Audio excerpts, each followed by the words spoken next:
I'm an S-rank Omega. The Cole family adopted me. After an accident, my adoptive brother marked me, and I ended up pregnant with his baby. I tried to run, but he found me and made me marry him. My adoptive brother promised that once the baby was born, our slate would be clean. I knew he was supposed to enter a marriage alliance with the Lowell family heir. After I gave birth, I left. 2 years later, he found me with our child in tow. His voice was hoarse. Ryan, whoever said our slate was clean? You still owe me a partner, and you owe our child an Omega father. After picking up my pheromone supplements from the clinic, I rushed back to my apartment before dark. I stuck the key in the lock and turned it twice, just like always. The door clicked open. A familiar pheromone scent I hadn't smelled in a long time hit me. I froze on the spot, not daring to breathe. Hearing the noise, the man sitting on the bed reading a book looked up. "You're back?" A chill ran down my spine. I couldn't meet his eyes. I instinctively shielded the belly hidden under my jacket. My voice trembled. What are you doing here?" I had hidden myself so well these past few months. How did Julian Cole suddenly find out where I was? He was even inside my apartment. "You've really made me work to find you." Julian approached me slowly, step by step. I kept backing away until I was pressed against the door. He gripped my chin with one hand, forcing me to look up. "Tell me, why did you run?" My face went pale and I stammered, unable to find the words. I didn't know what kind of answer Julian wanted to hear. All I knew was that he was furious. His pheromones were radiating pure anger. I felt sick all over. I hadn't been exposed to any alpha pheromones during my pregnancy. The baby in my belly stirred restlessly. Julian picked up a file folder from the nightstand. Too scared to say it? Is it because of this? I didn't need him to open it. I knew exactly what was inside. My prenatal checkup reports. I flatly denied it. "It's not yours." Julian raised an eyebrow and glanced down at the file. 20 weeks pregnant. That lines up perfectly with your heat, doesn't it?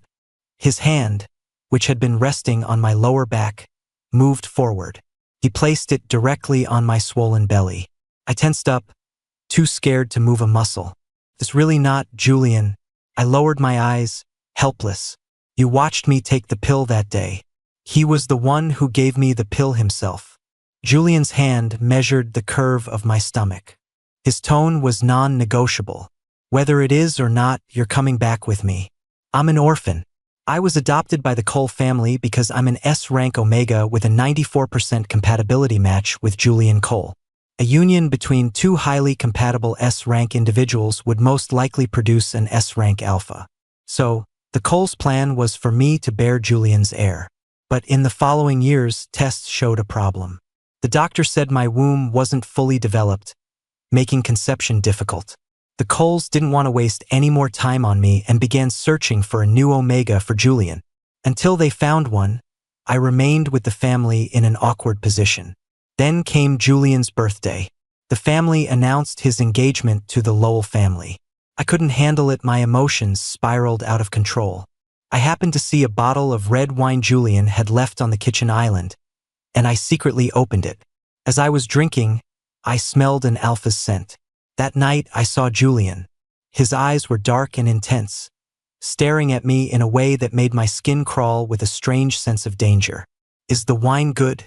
I nodded, then quickly shook my head. It was from Julian's private collection, so of course it was good. But I knew he'd be angry. He reached for me. I flinched away, afraid he was going to slap me. I accidentally grabbed the wrong bottle. I whispered, "What's done is done. I'm not mad at you." Julian suddenly smiled, gently stroking my head. The alcohol was starting to go to my head, making me dizzy. I vaguely heard him ask softly, "Ryan, do you want me to marry someone else?" The Julian in my haze was so kind, actually caring about my feelings. "No," I choked out. "Then who do you want me to marry? Ryan?" I looked down, not answering. The alcohol took complete control of my body. My heat arrived ahead of schedule without any warning. Fueled by pheromones and wine, I grew bold and made a request. "Julian, I feel so awful. Everyone said I was going to be your Omega. Please, mark me." If he marked me, his engagement to someone else would be off. I could be with the person I loved, and my position in the Cole family wouldn't be so awkward anymore. Julian's self-control had always been impeccable. I tried everything I could, finally using my pheromones to push him into a rut. Everything after that became a blur. He was no longer gentle. No matter how I pleaded or begged for mercy, he showed me none. When I woke up, I felt a profound sense of loss. It wasn't until I saw the bruises covering my body and the mark on the back of my neck that I slowly realized it. Last night had been real, but Julian's tenderness hadn't lasted until morning. He brought me a pill and made me take it. I took it. I never thought the baby would still take root inside me. Faced with Julian, I had no right to refuse. I had no choice but to return to the Cole estate with him. The first thing he did was take me to the hospital for a battery of tests. While we waited for the results, he had me sign one document after another. The papers clearly stated the duration of my marriage to Julian and that custody of the child would belong to the Cole family. I agreed. I had no other choice. The Coles had adopted me for the sole purpose of having this child. I owed them a debt of gratitude, and this was how I had to repay it. Immediately after, Julian took me to City Hall to get a marriage license. "Why do we need to get married?" I asked, confused, as I stared at the marriage certificate. The expressions on both our faces in the photo were stiff. We didn't look like a couple at all. Besides, the Coles only wanted me to have a baby with Julian. The person he was supposed to marry was someone else. I thought the papers I signed today were just to protect the family's interests. Why did we have to get married after signing them? Julian looked at the documents, explaining without raising his head. "The Cole family heir will not be an illegitimate child." I nodded in understanding and said no more. Julian dropped me off at his house and left again, as if he were just completing a task. He didn't stay a minute longer than necessary. I walked through the house and found there were no spare rooms for me. Eventually, I slowly returned to the sofa and sat down. Later, my consciousness began to fade. Someone was calling my name in a low voice. A soft, warm, wet touch on my face startled me awake. I opened my eyes and met Julian's deep gaze. "Why aren't you sleeping in bed? There are no other rooms." Julian's expression suddenly turned cold. His hand moved to my pregnant belly. "The baby's this big already, and you're still thinking about sleeping in a separate room?" I froze, then dumbly shook my head. It wasn't what I wanted. It was that I didn't dare. Julian hated being disturbed and especially disliked people entering his room without permission. Our marriage was temporary, a means to legitimize our child's birth. How could I dare to take it upon myself to sleep in his room? Julian swept me into his arms and walked briskly toward the bedroom. "Nothing can happen to this child. It's better for me to look after you if we're together." So it was for the baby. And here I was, thinking he might have some feelings for me. That's why he had spent months searching for me, and why he had unconditionally believed the child was his. Turned out he just wanted a child, and I just happened to be carrying his. Suppressing my disappointment, I mumbled, "I understand." The Cole family valued the child in my belly more than I could have imagined. I thought they would doubt the baby was Julian's. I don't know what Julian told them, but the family didn't show a hint of suspicion. The main estate sent over nutritious meals for me every single day. Even Julian was required to come home at a set time every day to be with me. After his daily temporary marking, he held me as we lay in bed. "Ryan, I have a business trip tomorrow." After so many years living with the Coles, I had long gotten used to not seeing him. Back then, I lived at the family estate while he lived here. Occasionally, at the patriarch's request, I would come over to bond with Julian. But every time Julian would say he had to go out for something, I would be left watching his back disappear through the door.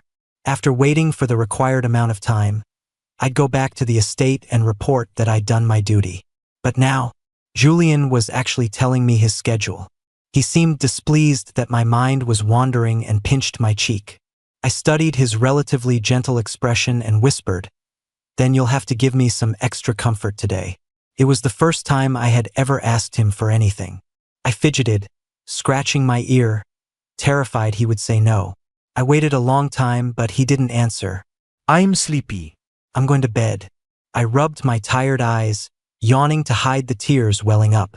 Julian pressed a kiss to my lips, caught me completely off guard, and I just froze. We've done so much more than this. Why are you still reacting like that? Julian leaned in and kissed me again, his tongue parting my lips and tangling with mine. When the kiss ended, I fell asleep curled in his arms. The week Julian was gone felt much longer than usual. I had been so used to not seeing him for all those years. But this time, after just a few days, I felt an emptiness in my heart. The mark on the back of my neck was already fading, almost invisible. No matter how I tried to soothe it by releasing my pheromones, the baby was restless. A true Cole through and through. Not even born yet and already favoring Julian. When the staff from the estate delivered my meal, I couldn't help but ask when Julian would be back. The maid told me it would be a few more days. In the end, I had to find one of Julian's shirts and hold it to fall asleep. I woke up in the middle of the night, thirsty. As soon as I left the room, I heard a strange noise downstairs. I jumped, pressing myself against the wall, not daring to move. A moment later, a familiar voice spoke in the darkness. "Ryan, why aren't you asleep?" I breathed a sigh of relief, turned on the lights and walked toward him. Julian studied my face. "Mrs. Liu said you threw up after dinner tonight?" I mumbled an MHM, instinctively drawing closer to him, following the scent of his pheromones.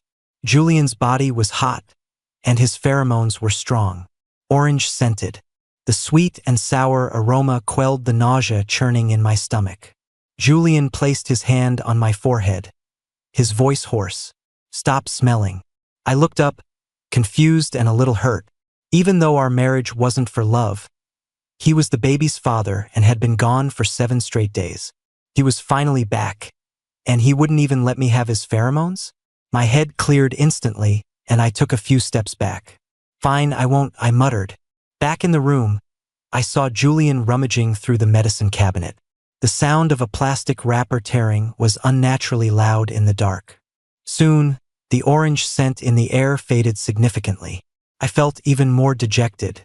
A moment later, Julian came closer. "Are you angry?" "No," I said, my voice muffled. A tool for producing an air has no right to be angry. If he wouldn't give me his pheromones, the one who suffered was the baby in my belly. It had nothing to do with me.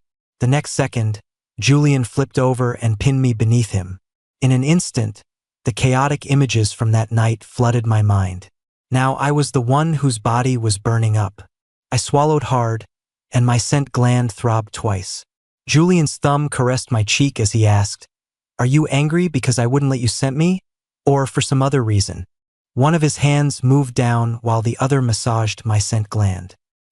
He kneaded it until my whole body went limp, and a soft moan escaped my lips. Realizing I was losing control of my body's reactions, I frantically grabbed his arm. "Julian, I'm not angry, just let me go. You don't like it?" Julian didn't stop, rubbing my gland until my pheromones flooded the room. Shouldn't he be the one releasing his pheromones for me? What was he doing messing with my scent gland like this? Julian nibbled on my earlobe. "I thought you really liked it that night. You couldn't get enough of me." I whimpered, unable to speak, and looked at him with teary eyes. Julian paused, then turned and bit down on my scent gland. The baby's presence in my belly grew stronger every day. At 7 months, the Cole family doctor came to the house.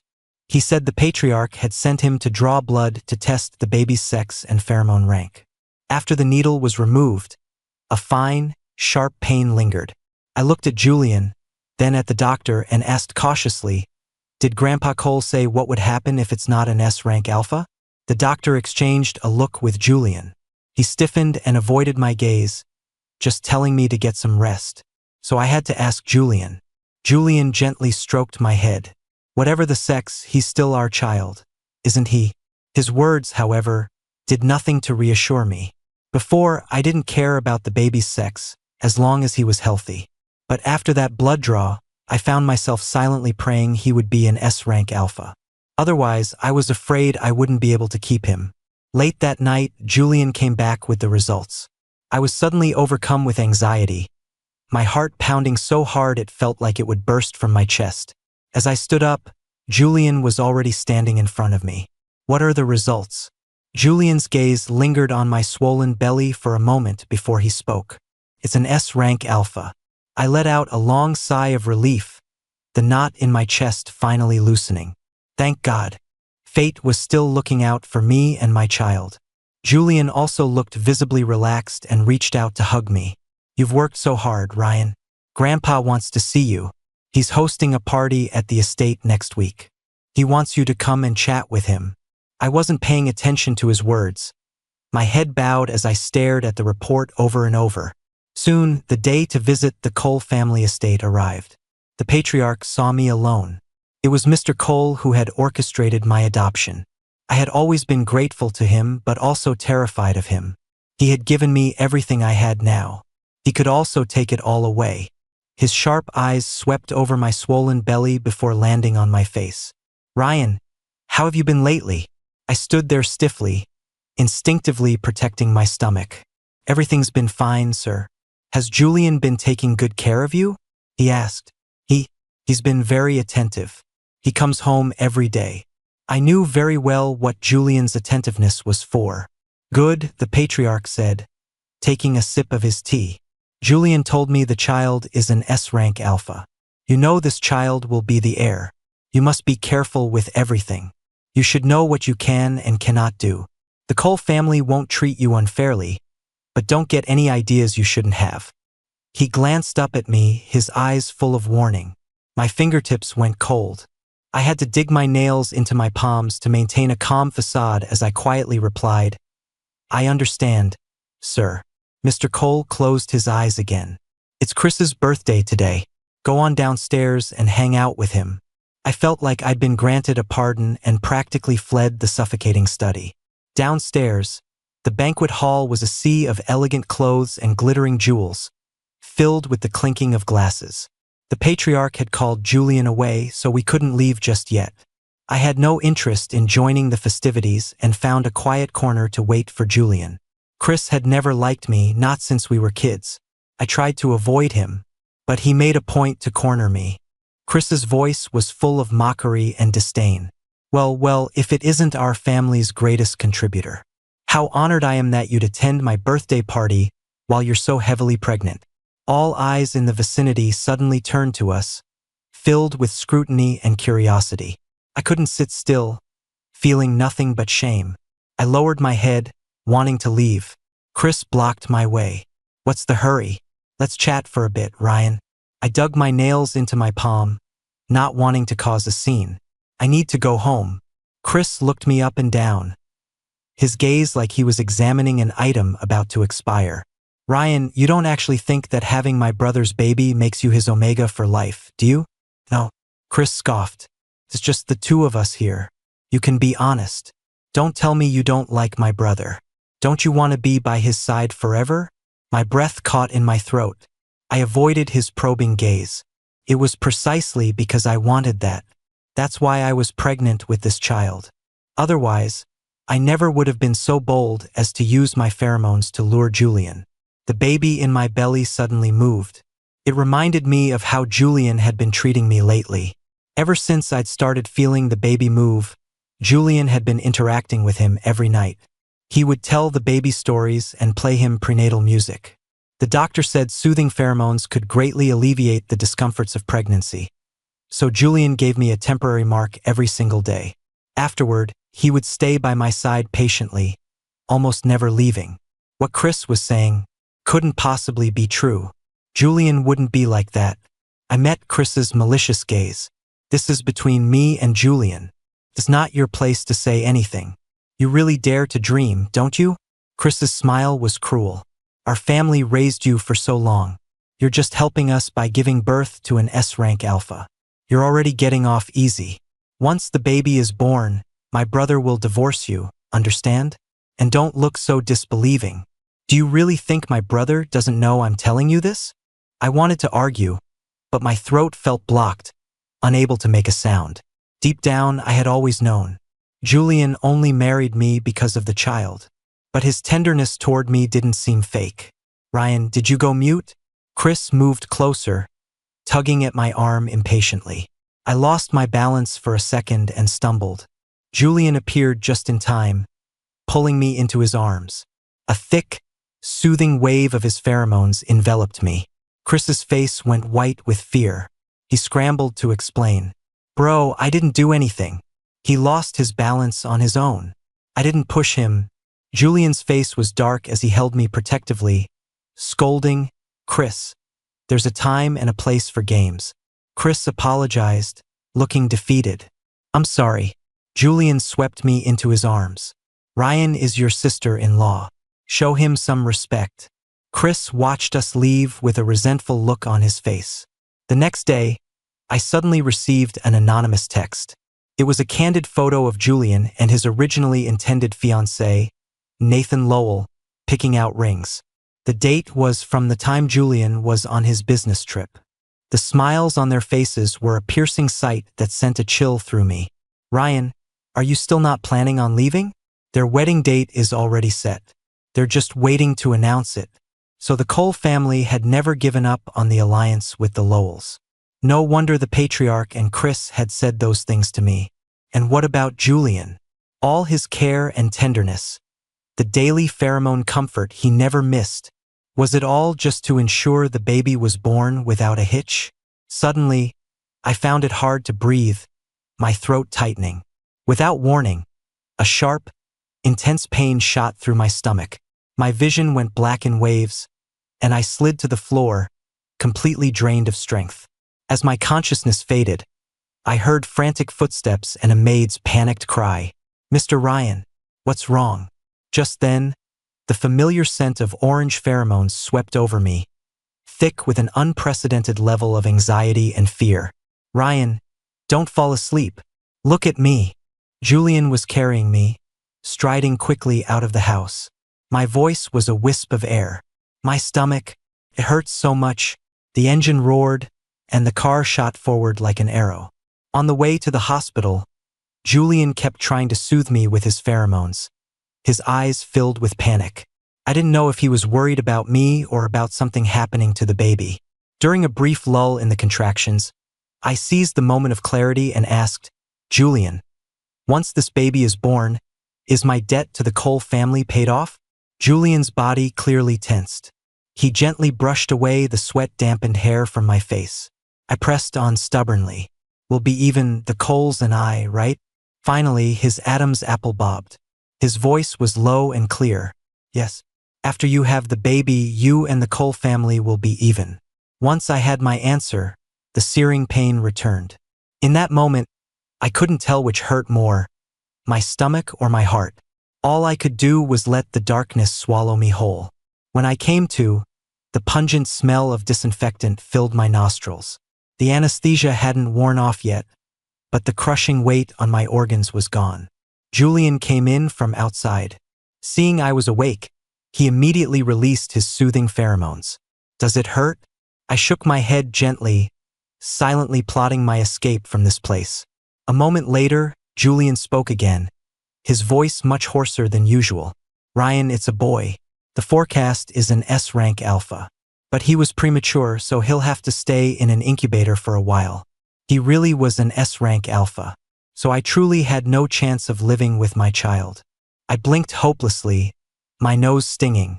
Julian opened his mouth, seeming to choose his words carefully. Do you want to see him? See the baby? Forget it. I was leaving anyway. It was better if I didn't. I was afraid that if I saw him, I wouldn't have the heart to give him to the Coles. I squeezed my eyes shut, as if that could block out the entire world. Ignoring Julian's hopeful expression, I refused in a raspy voice. No. The person by the bed seemed to freeze, his expression cautious. Just take a look. You're his Omega father. He's very cute. Once he's out of the incubator, I'll bring him over. Whatever you want, I said, turning my face away. Just go. I want to sleep for a while. I ignored him after that. As the anesthesia wore off, a dense wave of pain began to wash over me. I turned my head and watched Julian leave the room. Silently, I said goodbye. The moment he left, the patriarch's men appeared. "Mr. Ryan, it's getting late. It's time to go." Without any regard for the fact that I had just had a C-section, the man took me away. 2 years passed in a flash. After leaving the Coles, I opened a small BB in a coastal town. With Julian's own words, our slate would be clean. I didn't have to live in fear of being dragged back like before. And I didn't have to feel as lost and out of place as I did living with the Coles. It felt so good to be out in the open. I turned into the cobblestone alley leading to my inn. Suddenly, a soft little bundle wrapped around my leg. A clear, plaintive little voice called out, "Papa." My whole body went rigid. I slowly looked down. It was a little boy, maybe 2 or 3 years old. His chubby little face looked strangely familiar, and for a moment, I was lost in a daze. Could it be him? Couldn't be sure. A wave of regret washed over me for not looking at him that one time. The little one called out "Papa" again. This time he said it very clearly. I bent down. "Sweetie, you have the wrong person." "No." The little guy hugged my leg even tighter. "Want Papa." "Hold." He could barely form a sentence and couldn't tell me his parents' contact information. I had no choice but to look through the small backpack he was wearing while releasing some pheromones to calm him down. And Omega came rushing over. "Aiden, how did you wander over here?" He scooped the little boy into his arms, his face etched with worry. "Papa." The Omega paused, then immediately broke into a smile. "It's my fault, sweetie. I wasn't holding your hand tightly enough. I'm sorry." Hearing this, I watched their tender father-son moment with a sense of loss. An indescribable emotion spread through my heart. He stood up with the child in his arms and finally noticed me standing there. He smiled at me. "I'm so sorry, sir. My apologies for the trouble." I managed to smile and reminded him, "You should be more careful with a child this young." Just as I finished, a familiar, deep male voice came from behind me. "Nathan, have you found Aiden yet?" I didn't need to turn around to know who it was. That overpowering orange scent was so familiar it was suffocating. Nathan walked over with the little boy. "Found him." Couldn't help but look back. Nathan handed the child in his arms to Julian. Julian didn't say a single word of blame to Nathan. Instead, he just told the child not to run off like that again. In an instant, it felt like an invisible hand had seized my heart, making it stop.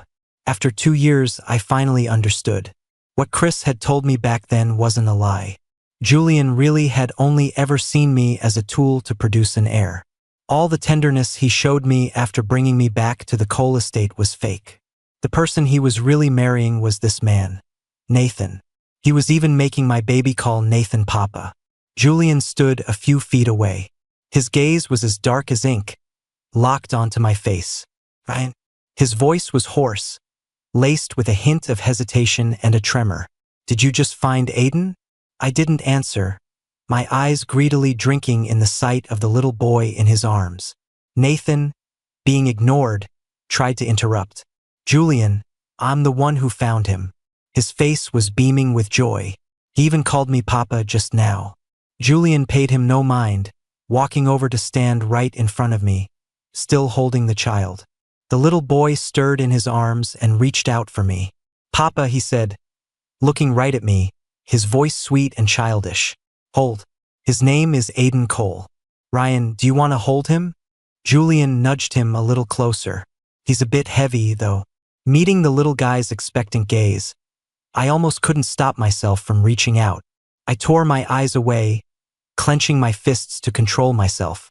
I forced my voice to sound calm. "No, thank you. It's better if we don't have too much contact. You said it yourself, once the baby was born, we would be even. I've been keeping my promise. Please keep yours." After speaking, I glanced at Aiden.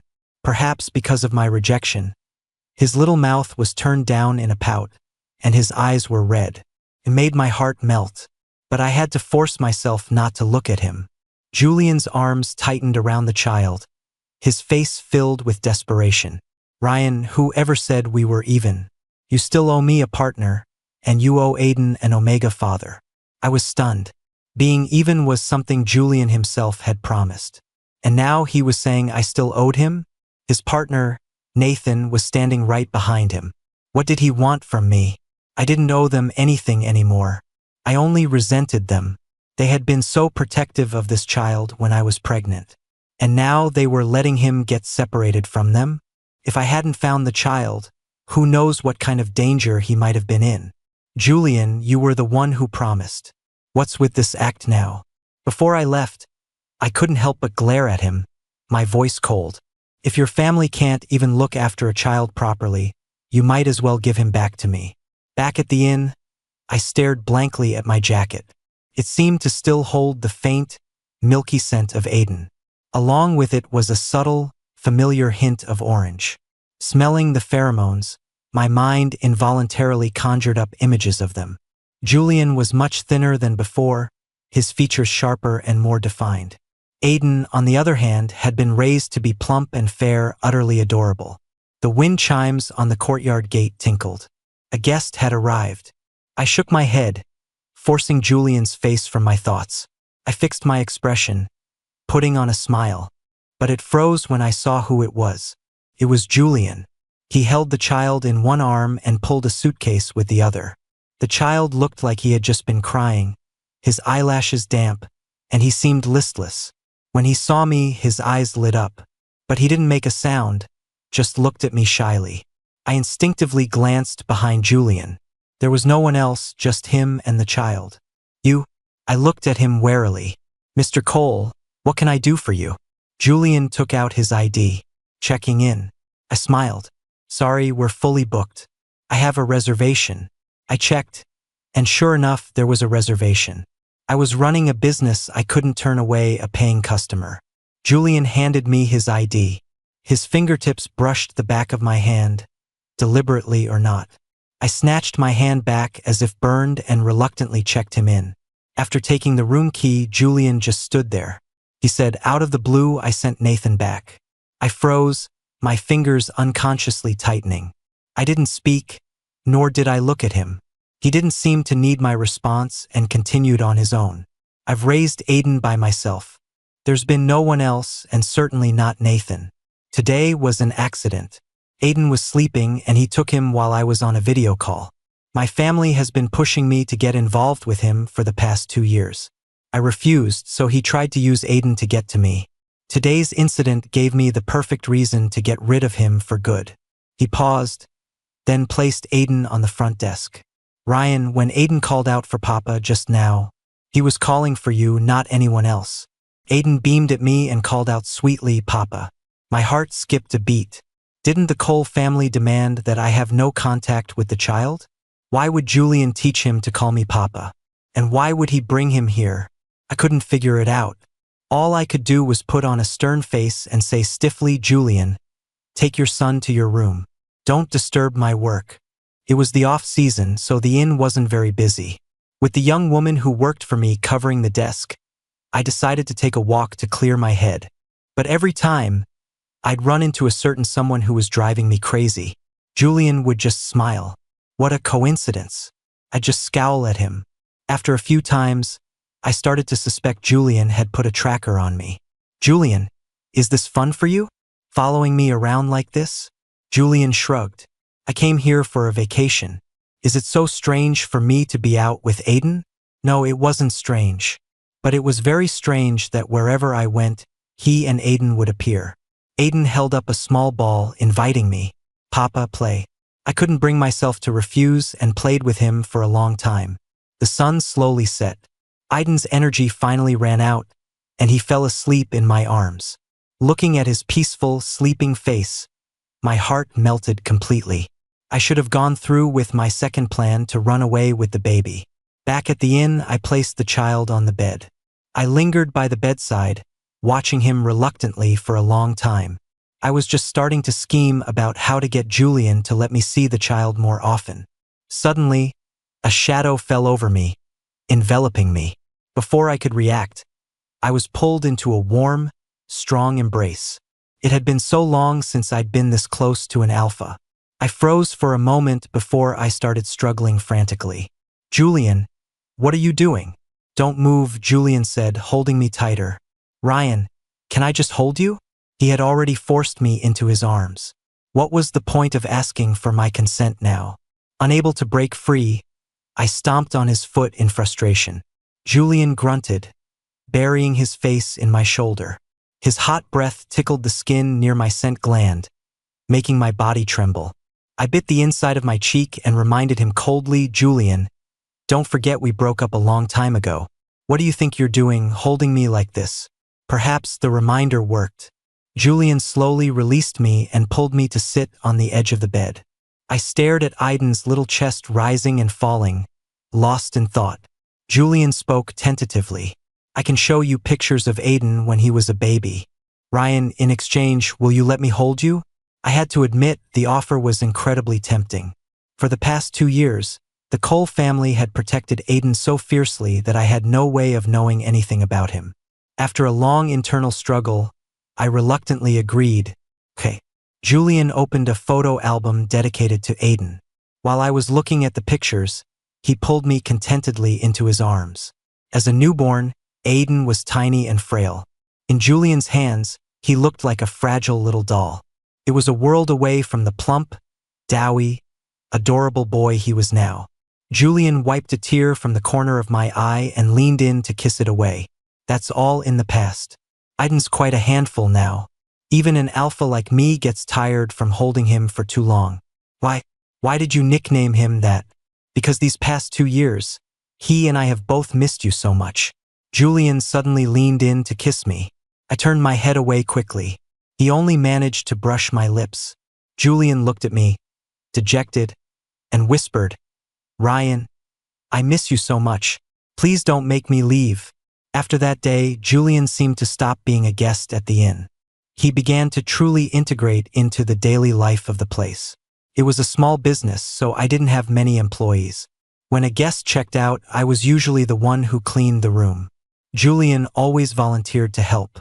He'd clumsily help change the sheets and tidy up. He patiently learned how to trim the overgrown flowers and plants in the courtyard, almost ruining one of my favorite plants in the process. He also tempted me every day with photos and videos of Aiden, just to earn a hug. Sometimes he'd push his luck and ask for a kiss. I reluctantly agreed, but nothing more. And little Aiden became my tiny shadow, following me everywhere I went. Whenever I had a free moment, he'd cling to me, wanting me to play with his toys or read him picture books. Sometimes he'd even help me water the little potted plants at the front desk. The picture of a family of 3 that had once only existed in my dreams was slowly becoming a reality right before my eyes. It was warmer than I ever could have imagined. Julian and Aiden had just vanished from the big city. When the patriarch found out, he sent several groups of people to the inn to find them. He even applied pressure and made threats. Of course, I was no match for Mr. Cole. On top of that, Julian had recently started asking me to sleep in his room at night to be with Aiden. When I refused, he'd show up at my door with Aiden in his arms, both of them putting on a pitiful act. His persistence was wearing me down. So the patriarch's pressure was actually a bit of a relief. I decided to talk to Julian. I would tell them to go back, and in return, he could just let me see Aiden more often. But Julian wouldn't agree. "Ryan, can we just not be apart anymore?" I stared at the closed gate of the inn and didn't answer. Julian licked his lips, studying my expression, and said softly, "Actually, the night of my birthday, I wasn't in a rut." I looked at him, stunned and confused. "Not in a rut? Then why did he?" Julian seemed to steel himself before finally speaking. "I'm sorry. I shouldn't have waited this long to tell you. Ryan, I've liked you for a very long time, but I was never sure how you felt. Grandpa wanted me to marry Nathan. I didn't want to, and when I realized you didn't want me to either, I went along with it and pretended you had lured me. The pill I gave you that day wasn't a contraceptive. It was just a vitamin. I was planning to propose to you right after it happened, but you left. Later, when you gave birth, I had no idea Grandpa's men took you away the moment I left. If I had known, I never would have left your side for a second." He had never told me what he was thinking. After the child and I were forcibly separated from him by his family, Julian was now telling me he had liked me all along. What was the point of saying all this now? After a long moment, I swallowed the lump in my throat and said hoarsely, "It's too late, Julian." "It's not too late. As long as you give me a chance, it's never too late. Julian gripped my hand tightly, as if afraid I would disappear the next second. Ryan, I already run the Cole family now. I'll handle my grandfather. All I need is for you to say yes. You don't have to worry about anything else. I looked at him, hesitating. I didn't nod. I didn't speak. Right in front of me, Julian made a video call to the patriarch. Mr. Cole's grim face appeared on the screen. I tensed up instinctively, remembering our meeting in his study. Julian squeezed my shoulder reassuringly. He aimed the camera at me and Aiden, who was in my arms. Aiden was sitting on my lap, giggling and playing with a toy. Grandfather, I told you before I brought Aiden here. My partner, and Aiden's Omega father, will only ever be Ryan. He's the love you brought to me when I was just a boy. If you accept that, we'll bring Aiden home. If you don't, he paused, his tone resolute, then Aiden and I will just stay here forever. Before Mr. Cole could react, Julian hung up the call. After that day, the Cole family stopped sending people to disturb the peace and quiet. In the afternoon, Julian placed Aiden in my arms. Ryan, I have something to take care of. Can you watch Aiden for me? I was more than happy for Julian to get busy, and I showered Aiden with kisses. As night fell, Julian returned from his errands. He was wearing a suit again, a rare sight, and his tall, straight posture was captivating. Having not seen him for half the day, Aiden's clinginess kicked in. He started calling for a hug from across the courtyard. Dada, hold Aiden. Julian scooped him up with one hand and then took mine with the other. Come on, let's take Aiden for a walk on the beach. Under a sky full of stars, the waves gently lapped at the shore, making a soft, rushing sound. Aiden ran around on his little bare feet, playing in the sand. Julian stopped walking and turned to face me. The soft moonlight fell on his face, outlining his deep-set features. He suddenly dropped to one knee. Julian, what are you doing? I yelped, startled. Ryan, Julian said, looking up at me, a velvet box in his hand. The person I love has always been you. No one else. I was wrong before. I thought a marriage certificate and an agreement could prove everything, but I forgot that the most important thing is to say it out loud. From now on, I promise I won't keep everything bottled up inside. I'll tell you everything I'm thinking and feeling. He seemed nervous and took a deep breath. Ryan, will you give me a chance to get back together? Aiden had, at some point, stopped playing in the sand and was now standing beside us. He clapped his little hands excitedly. Papa, give chance. The sea breeze brushed against my cheeks, carrying the orange scent from Julian. I stared at him, stunned. Julian wasn't impatient. He held up the ring, waiting patiently for my answer.